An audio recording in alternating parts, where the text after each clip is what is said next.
Her uncle excused himself from the Thanksgiving table, said he needed to use the bathroom, and came back 7 minutes later without a word. He sat down in front of a full plate of food and didn't touch it again for the rest of the night. Didn't finish his wine, didn't crack another joke. Just sat there, very still, with an expression on his face I'd seen before. The look of a man who realizes he's been standing on a trap door the whole time and has only just heard it creak. That was the moment everything changed. But to understand what happened when Prescott Waverly went looking for my name on the internet and came back a different man, you have to go back about 45 minutes earlier, to the moment my wife stood up from the Thanksgiving table and told her entire family that I was unemployed and living off her paycheck. She didn't whisper it. She didn't pull someone aside in the kitchen and let it slip in the way people share embarrassing information about the people they love, quietly and apologetically. She announced it, right there over the sweet potato casserole and the carved turkey, in front of 9 people who had spent the previous hour sizing me up, and when she finished, they laughed. Not a polite, uncomfortable laugh. Not the strained chuckle of a family that's trying to be kind. An open, honest, delighted laugh, the kind that fills a room from the corners out and leaves absolutely no question about whether the joke landed. I sat there with a fork in my hand and said nothing. My name is Harlan Voss. I am 43 years old. I grew up in Dayton, Ohio, the son of a parts machinist and a school cafeteria worker, and I built everything I have from the ground up with no family money, no inherited connections, and no safety net beneath me. I know what it is to eat ramen at a desk at 2 in the morning because you spent all your operating capital on a software contractor who might save your company or might not.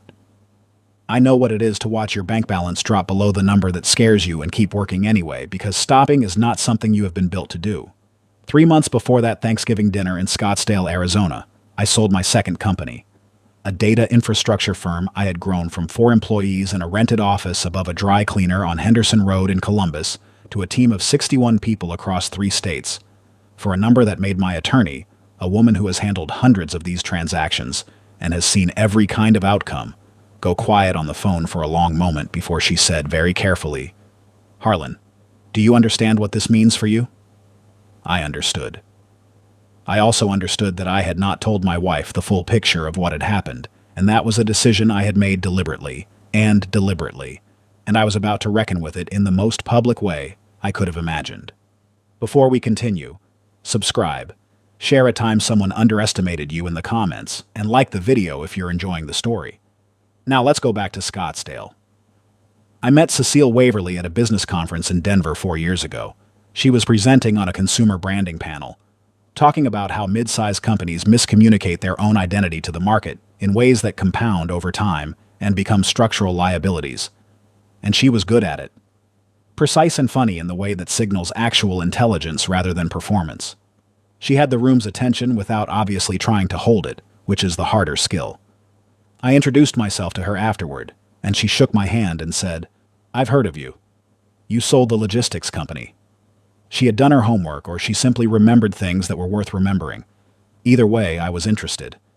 We dated long distance for 8 months, her in Phoenix and me splitting time between Columbus and Denver, before she asked me to move to Scottsdale. I didn't love the desert heat. I am a person built for 4 seasons, for the kind of cold October that makes you grateful for coffee and good coats, but I loved her. I sold my condo in Columbus, found a house near the McDowell Mountains with views that made the heat almost worth it, and relocated. The thing you need to understand about Cecile is that she was brilliant, and she knew it. And for the first 2 years of our marriage, that combination was something I found genuinely energizing. She ran brand strategy for a mid-size marketing consultancy in downtown Phoenix, the kind of firm that operates above its weight class because it hires people who actually believe in what they're doing rather than just managing toward a quarterly number. She was their best person, and she knew that too. I have never had any problem with capable, confident women. I grew up watching my mother run a household and 2 part-time jobs with the kind of organizational discipline that would have made her excellent at my former job, so competence in women has always read to me as simply normal. Where things started to drift was around the time I sold the data infrastructure company. I had been building it quietly for 6 years. The name wasn't attached to my own. It operated under a holding structure that made sense for the kind of institutional clients we were attracting. large enterprises that want to know they're dealing with a firm rather than an individual, and Cecile knew the general shape of it but not the specifics.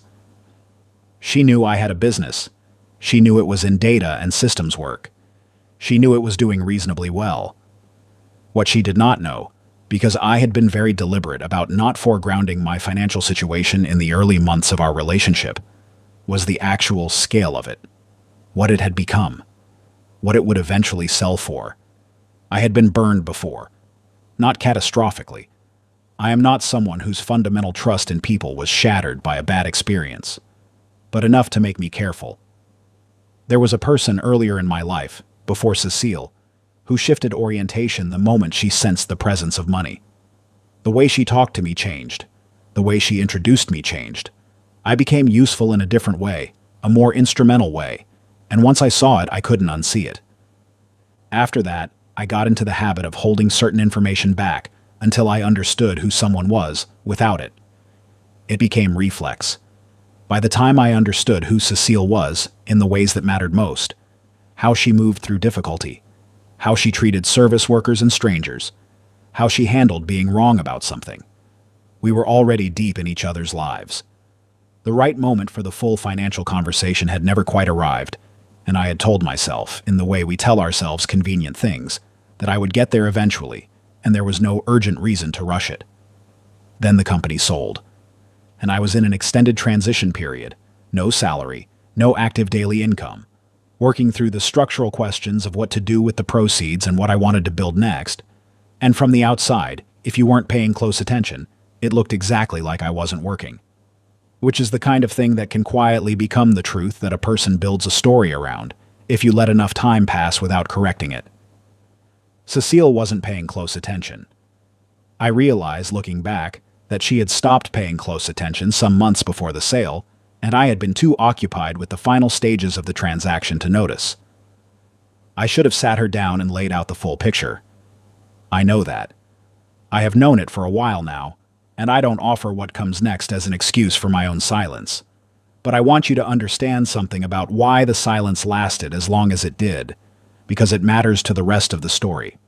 When you spend years being careful about who knows what, caution becomes a personality feature. It runs in the background whether you're consciously activating it or not. And in the back of my mind, something small and watchful had been monitoring how Cecile talked about money, how she talked about status, about what the people around her had and what they didn't, how much of her self-conception was built on professional comparison. I wasn't quite ready to hand her that information until I was certain of what she would do with it. Thanksgiving answered that question more completely than I had bargained for. The Waverly family had gathered every year at the home of Garrett and Nadine Waverly in Scottsdale's McCormick Ranch neighborhood, a community in the northeastern part of the city, where the streets wind through landscaped common areas, and the houses are built in that particular southwestern style that looks effortless and costs a significant amount. Garrett and Nadine's house was Spanish Mission Revival. Terracotta tile, stucco walls painted the color of dry clay, a pool in the back that caught the afternoon light in ways that made you understand why people moved to the desert even if you remained personally unconvinced. The family had done well over the years. Garrett had spent his career in commercial real estate development, mid-market projects, not the splashy kind that gets into magazine profiles, but the steady kind that builds genuine wealth over time. Nadine ran a boutique interior design firm that worked primarily with the clients Garrett's developments brought into the market, which meant they had built something together that was self-reinforcing and durable. They were comfortable in the way that people who have never had to perform comfort are comfortable. It wasn't a display, it was just the baseline. I had met them twice before that Thanksgiving. Both times I had the clear sense that they were taking my measure, though Nadine in particular did it so gracefully that you couldn't call it out without seeming paranoid. She remembered everything I mentioned both times and worked it back into conversation in ways designed to let you know she'd been listening. That's a skill.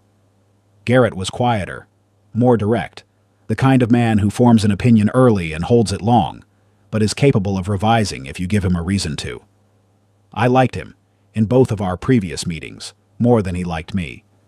Which was fine. The rest of the Thanksgiving table, Cecile's older brother Tanner, who sold commercial HVAC equipment across 3 counties, and had the kind of good-natured bluntness that you only develop after spending 20 years closing deals over unremarkable lunches in unremarkable conference rooms. Tanner's wife, Brianna, a dental hygienist who was the most observant person at the table, and said the least, which in my experience usually means something. Cecile's younger sister, Paige, and her husband, Devin, who worked in residential mortgage and had, as far as I could determine, 3 jokes in rotation that he was not close to retiring. And then, at the far end of the table, the figure who would become the pivot point of the entire evening. Prescott Waverly, Garrett's younger brother, 68 years old, silver-haired in the way that men are silver-haired when they've decided silver is distinguished rather than old. He had built a chain of commercial laundry service contracts across the Phoenix metro area, beginning in the late 80s, grown it to a meaningful size over 2 decades, and then sold it. Since then, he had occupied himself with advisory board positions, selected consulting engagements, and the particular activity of men who have succeeded in business and retired from it. The activity of having opinions, loudly and confidently, about other people's businesses and choices. He was the kind of man who makes an assessment of you in the first 30 seconds and then spends the rest of the evening behaving in accordance with that assessment. He's not unusual. There are a lot of Prescott Waverleys in the world, and most of them are not bad people.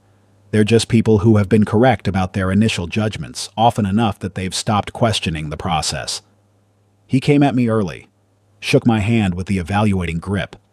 Firm, held just a beat longer than casual, the kind of handshake that is actually an inquiry, and said, "So you're the one Cecile married.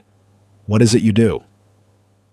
I told him I was in transition between projects, which was true, and working on some consulting in the data space, which was also true. He nodded the slow nod of a man who is categorizing. "Data," he said. "What kind of data?" "Infrastructure, primarily. Systems architecture for organizations that have outgrown their original data environment. The legacy systems start to create friction against growth, and companies either have to rebuild or find ways to extend what they have. It depends on the situation." He didn't fully understand what that meant. Most people don't, which is fine. It's a technical enough space that plain English only gets you so far. And so he filed me somewhere modest and moved on to talk to Garrett about something happening in the Scottsdale zoning code. I watched him pivot away and thought, noted. That was fine. I truly had nothing to prove to Prescott Waverly, or so I believed in that first 30 minutes. The dinner itself was good. Nadine was an excellent cook in the serious, research-forward way of people who treat hosting as a genuine craft rather than an obligation. The turkey had been brined for 2 full days. There were 3 pies, pecan, sweet potato, and a cranberry apple that was clearly someone's new experiment and was excellent. The wine was a California Pinot from a Sonoma Valley vineyard that Tanner had brought back from a trip, and everyone agreed was worth repeating. The conversation moved through the predictable channels: real estate prices and where the Phoenix market was headed. A story Tanner told about a golf weekend in Sedona that had gone sideways in a way I will not reproduce here, except to say it involved a rental car and an elk. Devin's account of his most recent commission, the kind of dinner table performance of professional success that is both tedious and very human. I listened more than I spoke. This is how I am at tables full of people I don't know well. I watch. I track the architecture of the social dynamics. Who defers to whom, on what subjects, how the hierarchy is enforced, and who enforces it. This table operated with Prescott at its unofficial center, Garrett as the grounded anchor he orbited around, and everyone else arranging themselves in the familiar patterns of families who have had these dinners for decades. We were about an hour in. The main course had been cleared, dessert was not quite out yet, and the table was in that particular after-dinner zone where conversations get a little looser, and people start to say things they might measure more carefully earlier in the evening. Devin had just been talking about his most recent sale, a large mortgage, a family from Portland relocating to Scottsdale, a number he was clearly pleased with.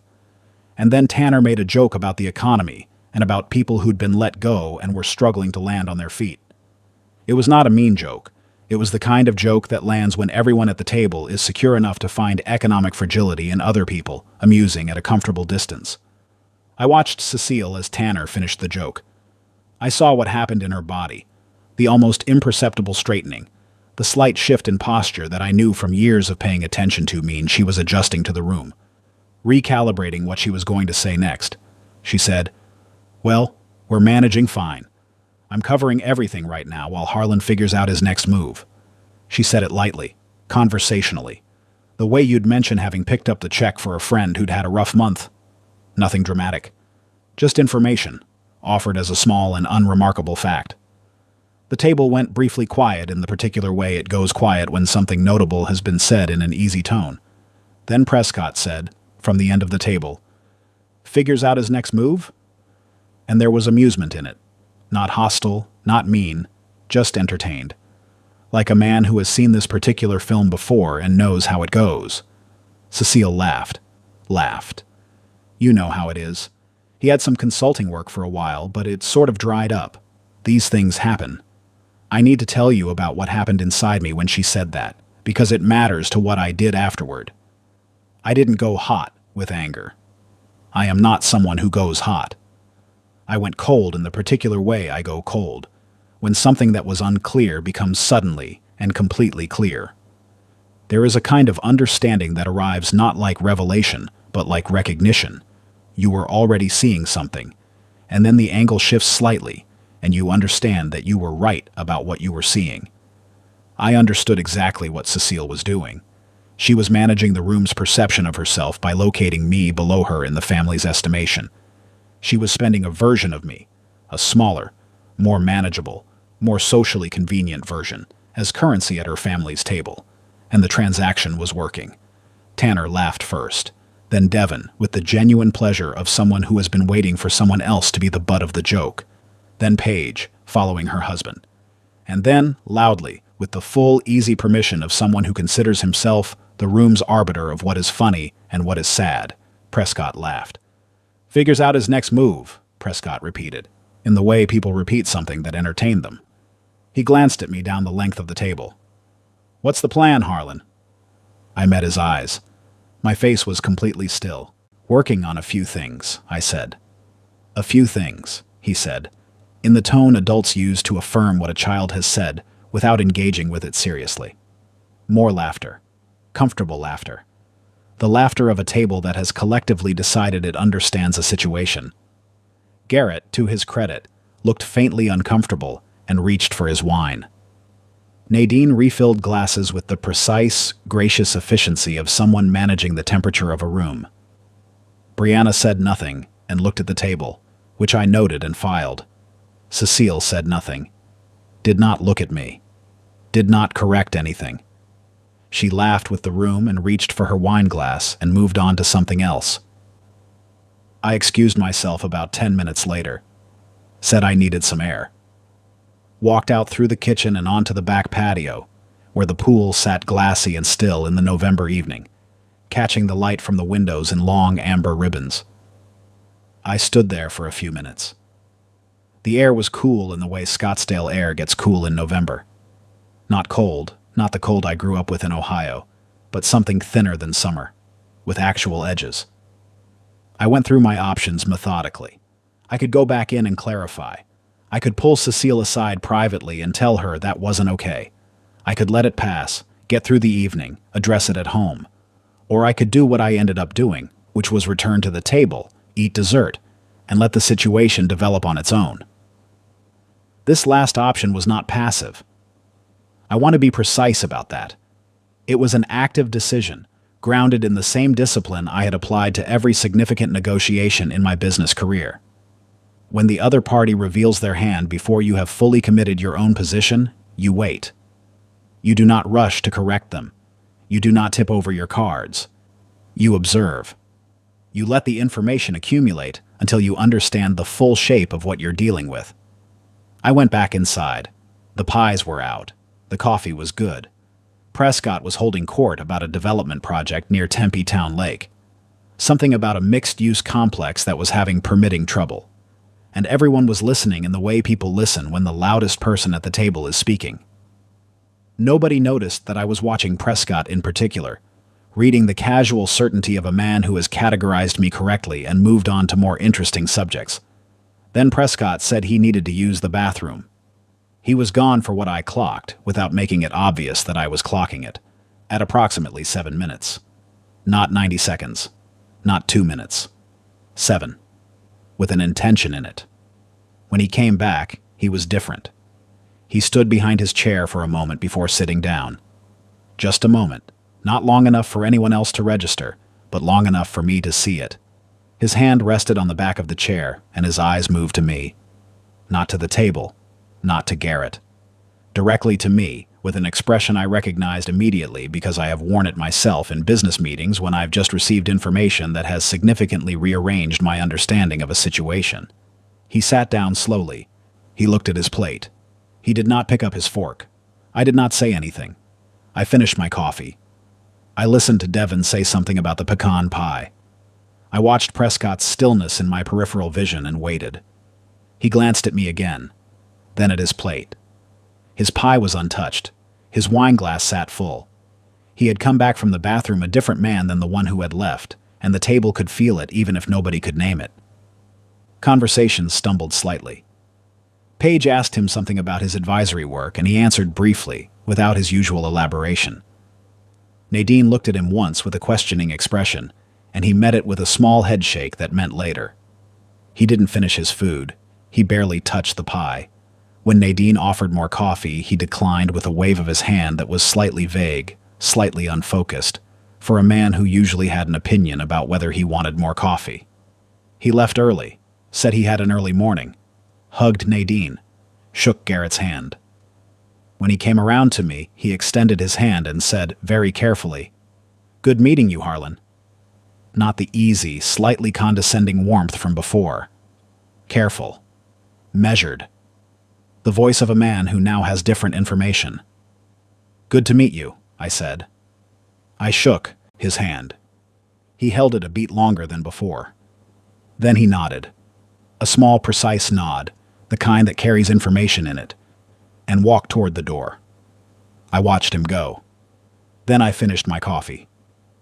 In Cecile's car on the way home, with the Phoenix lights spread out below us and the radio playing quietly, she said the dinner had gone well. She sounded satisfied, the particular satisfaction of someone who has navigated a social event according to plan. I said, "Do you think so?" She glanced at me. "You're quiet." "I'm tired." She accepted that and didn't push. We drove the rest of the way with the radio and not much else. That night I lay awake for a long time, not in anguish. I am not someone who lies awake in anguish, but in the particular alert stillness that comes when I am working through something. I thought about Prescott's face when he came back from the bathroom. I thought about what he had found, because I knew what was out there, and I knew that anyone with a search engine in 7 minutes would find enough to significantly revise their assessment of Harlan Voss. I thought about what Cecile had said, and what she had not said, and what it meant that she had assembled a public version of me out of the materials her incomplete understanding provided, and spent it for social positioning without a second thought. I had been deliberately quiet about my finances because I wanted to know who she was, without that context informing her understanding of me.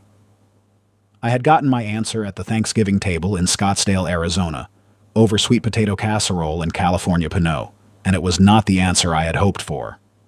The call came 3 days later. I was in my home office, working on a framework for a potential advisory engagement with a logistics group out of Tempe, when my phone showed a number I almost didn't recognize. Prescott Waverly. I let it ring twice. Then I answered. "Harlan." His voice was different from the Thanksgiving dinner. The authority was still there. It's structural with him, built in, not something he turns on. But the ease was gone. He was leveled, deliberate. "I hope I'm not interrupting." "Not at all." A pause. "I want to apologize for some things I said at dinner Thursday. I was operating on incorrect assumptions." I waited. I didn't fill the silence. "I looked you up," he said, after I left. In the car, actually, before I'd even pulled out of the neighborhood. "I suspected something like that," I said. Another pause, longer. "The data infrastructure firm, the one that sold in September, that was yours." It was. "And the logistics company before it, the one in Columbus." "That one too." I heard him breathing, slow and deliberate. "Harlan, I made a fool of myself at my brother's dinner table." "You were working with what you had," I said. And I meant it. I hold no lasting resentment toward people who make wrong assessments on incomplete information. That is simply being human. What I hold accountable is something else: the choice to use another person's apparent smallness as a social tool. That choice was Cecile's. Prescott had simply taken a cue she offered and run with it. That's different. My whole life, Prescott said after a moment, I've prided myself on reading people correctly. First 30 seconds, I know who I'm dealing with. It's worked well for me in business. It led me badly wrong Thursday. It happens. I'd like to have lunch, he said. Seriously. Not family event small talk. I'm working with a group that is trying to restructure data systems for a hotel property portfolio. 12 properties, mix of full service and limited service, all running on legacy technology that's become actively hostile to growth. And I think the approach they've been taking is fundamentally wrong. I'd like to get your eyes on it. I told him I'd look at my calendar. We had lunch 2 weeks later at a place he chose on the north side of Camelback Mountain, a quiet, serious restaurant where the service doesn't perform and the food is actual. He was different from the Thanksgiving version in every way that mattered: attentive, willing to be corrected, genuinely curious rather than looking for validation. The problem he laid out was real and more complex than he'd initially described. Legacy property management systems tangled up with accounting platforms, tangled up with booking infrastructure, the whole arrangement calcified around a set of business decisions that made sense 10 years ago and had become structural barriers to everything they were trying to do now. It was exactly the kind of thing I found interesting. We talked for nearly 2.5 hours. At the end of it, he said, I have to ask you something. Does Cecile know what you have? No, I said. He was quiet for a moment. And she said what she said at Thanksgiving. She said what she believed to be true. That's important to understand. She wasn't lying. She was working with a picture of me that I had allowed to be incomplete, and she preferred the version of me that fit neatly into the story she was telling at that table. The problem isn't the lie. The problem is the preference. Prescott looked at me for a moment. That's a harder thing to deal with than a lie, he said. Considerably, I agreed. The conversation with Cecile happened on a Saturday afternoon in mid-December, 3 weeks after my lunch with Prescott. We were on the back patio, the way we often were in the Scottsdale winters when the temperature was actually pleasant rather than punishing. The McDowell Mountains sat low and brown in the distance, and the sky was that particular shade of southwestern blue that looks like it's been adjusted for saturation. I had decided to lay everything out in full, and I did. The data infrastructure company, what it had become over 6 years, the team we had built, the institutional clients, the sale price and structure, the holding entity, and why I had organized it the way I had, which I explained without editorializing, the transition period and what that looked like from the outside versus what it was.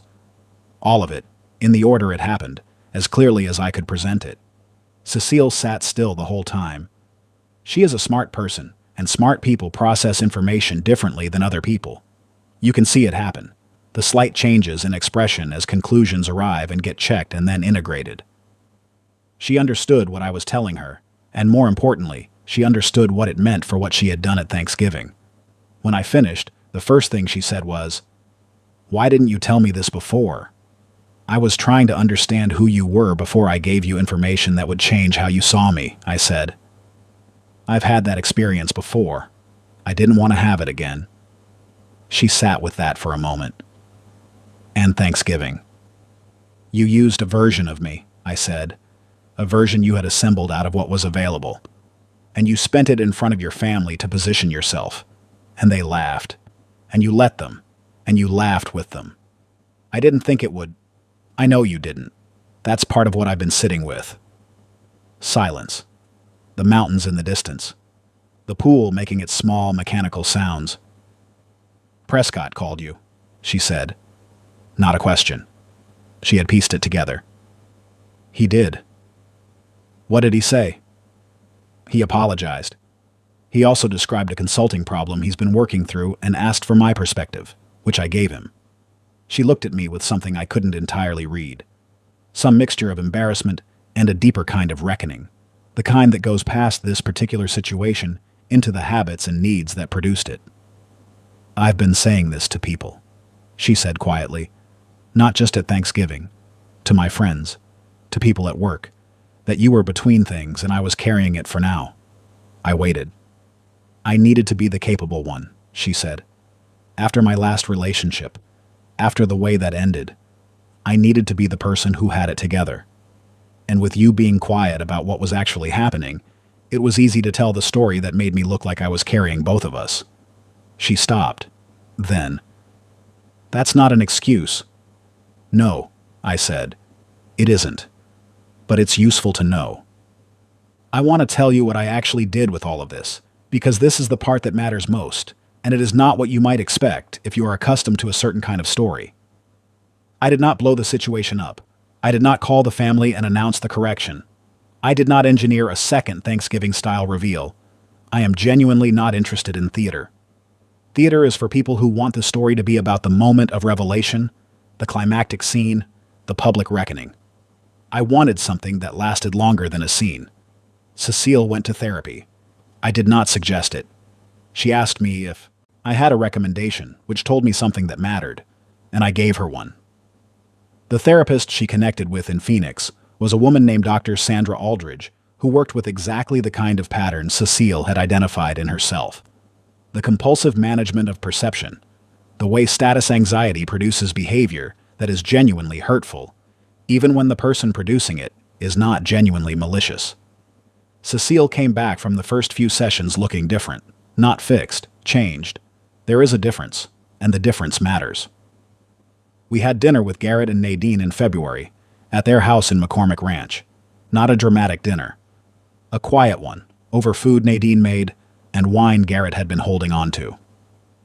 I laid out the same information I had given Cecile, calmly, without asking for apologies, simply correcting the record. Nadine listened the way she listens to everything, completely and with excellent recall. When I finished, she said, I want you to know that I had my doubts about the picture we were given. There was something off about it. There usually is, when someone is very quiet at a table. It's not usually evidence of defeat. Garrett shook my hand at the end of the evening with a different quality of grip than the one I'd gotten in November. By spring, through the channels that family information always moves through, slowly, in pieces, carried by conversations that start as something else. The correction had reached everyone who had been at that Thanksgiving table. Tanner pulled me aside at Easter, a smaller gathering at Garrett and Nadine's house, and said, with the direct bluntness that I had come to understand was simply his nature, I owe you one. I laughed when I shouldn't have, and I knew it felt wrong when I was doing it. He said it plainly, without dressing it up. I told him it was settled, and I meant it. Devin has never mentioned it. That is fine. Devin is a particular kind of man. Paige sent a text to Cecile that Cecile read aloud to me one evening on the patio. The relevant sentence was, I didn't understand the full picture. I'm sorry for my part in it. That was enough. That was more than enough. Brianna, Tanner's wife, the one who said the least and observed the most, said something to Cecile privately that I only heard about secondhand. She said she had known at the table that something was wrong with the story. She said it in the matter-of-fact way of someone who had been waiting for the rest of the room to catch up. Prescott and I have now had 5 professional meetings since that lunch near Camelback Mountain. The hotel portfolio situation turned out to be substantially more complex than his initial description suggested. There were legacy integrations between property management systems and financial reporting tools that nobody had fully mapped, a kind of organizational archaeology that requires patience and a willingness to suspend assumptions about what the solution should look like before you've fully understood the problem. We are still working through it. He is a better operator than his Thanksgiving persona suggested, which I had suspected once I had distance from that evening. Men who have built real things tend to have more under the surface than they show at family dinners. At our third meeting, over coffee at his office near Kierland, he said something that has stayed with me. He said, I've been asking myself why I ranked you the way I did so quickly. I've been in business for 40 years. I know better than to form hard judgments from surface signals. But I did it anyway, and I did it confidently. I said, the information you were given made it easy. That's true, he said. But I've been given bad information before and caught it. This time I didn't even question it. I think it's because the story Cecile told confirmed something I was already inclined to believe. That a man who didn't have a particular kind of visible success at the table was probably someone who hadn't managed to build any. That's a bias I should be better at catching. It's an honest accounting. I told him so. He said, "The thing that bothers me most is that I didn't catch it until the data contradicted it. I should have caught it at the table, just from how you sat in the room." How did I sit in the room? He thought about it. Like someone who had nothing to prove, he said. And I read it as passivity. It wasn't. The thing, I've been working out since that Thanksgiving in Scottsdale. The thing I come back to when I think about what actually happened and what it revealed is this. The information I held back from Cecile was supposed to protect me. I had learned, from prior experience, that certain kinds of information change how people see you, and I wanted to be known for who I was before I was known for what I had. That's a reasonable thing to want. It's not an unreasonable way to move through a world that has genuine incentives to value you instrumentally. But at some point, the caution crossed a line. It stopped being protection and started being a form of withholding that created a vacuum. And Cecile filled that vacuum with a version of me that was available and useful. The story she told at Thanksgiving was not a lie she invented. It was a story that my silence had made possible, and she had chosen to tell it in the worst possible way, in front of the worst possible audience at the worst possible moment. Both of those things are true. My silence created the conditions. Her choice was still her choice. What I know now that I didn't know then is that you can be private without being opaque.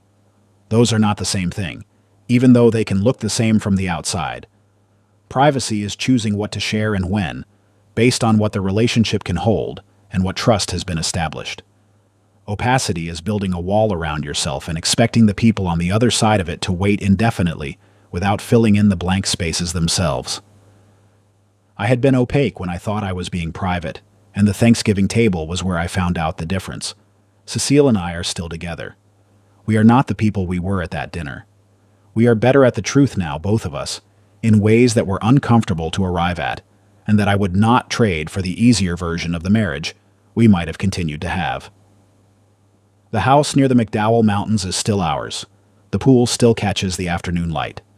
Next Thanksgiving will come around, they always do, and we will probably be at Garrett and Nadine's table, with Tanner and Brianna, with Paige and Devin and his 3 golf jokes, and with Prescott at the far end, silver-haired and confident, and no longer looking at me the way he looked at me that first November. He will look at me the way he looks at me now, across the table from a hotel portfolio problem that we are solving together, with the particular respect of a man who misjudged a situation and had the honesty to say so. That is worth more than the performance of a correction. It is more durable than any dramatic scene. It is the thing that stays.